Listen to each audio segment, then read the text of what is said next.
2009 के अंदर हमारी मोबाइल की शॉप की चोरी हुई।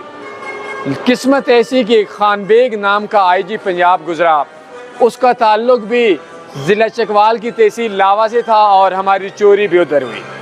जब चोरी हुई तो एक सफ़ेद पोश बंदा हमारे पास आया और बोला, चोर मुआशरे का मुजरिम होता है, मेरा बेटा भी हुआ, आपने छोड़ना नहीं है।